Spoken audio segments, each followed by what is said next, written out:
Hi everyone, did you know that the pixel seas of World of Warships are inhabited by monsters even more terrifying than the Kraken? They sink tens of ships and then leave without retribution. It's Sea Smackdown 2.0, and we're going to tell you about one such monster. The great Dream Eater is here to comment on the action.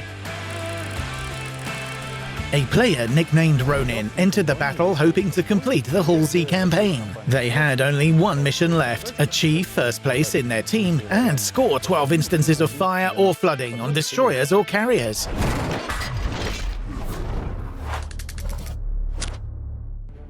The hero of today's analysis, player Ronin, chose gearing for their task and then taught us all a lesson or two about playing on this ship. Gearing was tuned for her main guns. The player had Adrenaline Rush and Last Stand, with the remaining points going to the main guns, namely Advanced Firing Training, Basic Firing Training, and Demolition Expert. At the beginning of the battle, having noticed that the radar-equipped cruisers had departed the left flank, our hero decided to profit from the situation. A group of enemies was spotted in the distance. Time for a torpedo salvo. What a bummer for Kefirst. They noticed a lonely battleship just in time. Our hero launches torpedoes like this. One towards the aft, considering that Roma will reverse. Another a little closer to the bow, expecting that Roma will stop reversing and move forward at the first opportunity. 5 hits and the first medal. No time to rejoice though. Lo Yang is spotted. Time to engage them in a duel. Loyang makes several mistakes. Firstly, she moved bow first. If she had shown her side, she could have turned, hidden in the smoke, and ran away. Another important mistake, entering the battle without perks. Gearing has an armor plate in the central part of her hull. It's 21mm thick, and the majority of destroyers can't penetrate it without the inertia fuse for high explosive shell skill. As a result, Loyang reduces Gearing's HP pool by a mere 2,000 points before perishing.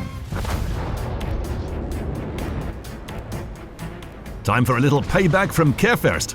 Okay, who first to shoot at? For example, Stalingrad isn't looking in our direction at all. An excellent reason to start a couple of fires on her. Our hero fired at her for a while, then a little more, and finally Stalingrad burned and slid under. It's the middle of the battle. What to do? Many of their allies, almost the entire team, are holding a defensive formation near the base. The enemy is also there in great numbers. The desired fire and flooding ribbons have almost been gathered, and 100,000 damage will guarantee first place. It's time to head to the enemy base. Someone must be there protecting it. Conqueror, for example. Let's see how good Conqueror is at dodging torpedoes. Our hero launches one torpedo spread at Conqueror, just shy of the white target lead cone. In case the battleship decides to slow down or maneuver, they launch the second spread a little in front of the target lead line, expecting that Conqueror might also sail at full speed and turn away from the enemy at the same speed. Well, she's not good at maneuvering, but quite capable of repairs. In that case, it's high time to set her aflame. Setting the long-lasting American smoke, sailing at quarter of the speed and staying concealed. She showers the Brit with HE shells.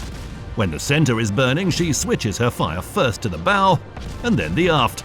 3 fires. The outcome is predictable.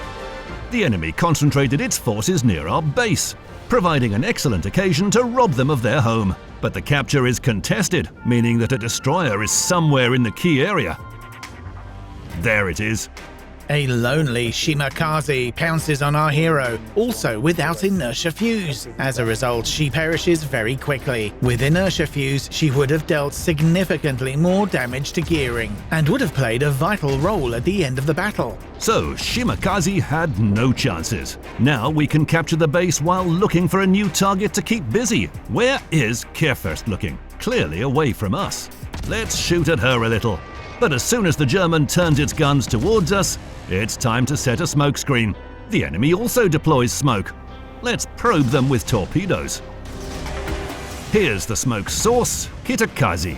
She's a dangerous opponent, albeit a bit battered. The Japanese ship deals more damage to our hero than our hero deals to them. That's because Kitakaze had learned the inertia fuse skill, allowing them to inflict significantly more damage. If Kitakaze had received any help from her allies, Gearing would have returned to port. But they didn't help. It's time to show them the error of their ways. Ouch! Kerfurst's secondary battery is really terrifying. Another salvo like that and the battle would have been over for our hero. But now we have another 2 minutes to leisurely fire at Friedrich. Only 54 seconds left, but we won anyway. Edinburgh became the final frag of our hero some 20 seconds before the end of the battle. Ronin got lucky, 9 frags, and the account record on Gearing is in their hands. 252,000 damage, 5 medals, and 9 frags. Excellent. The recipe for victory turned out to be quite easy. Follow a set of simple rules, and each battle you play will be as successful as the one fought by Ronin. For showing outstanding skills, our hero has been rewarded with 3,000 doubloons. The next episode could very well be about you. Send us the capture of your epic battle.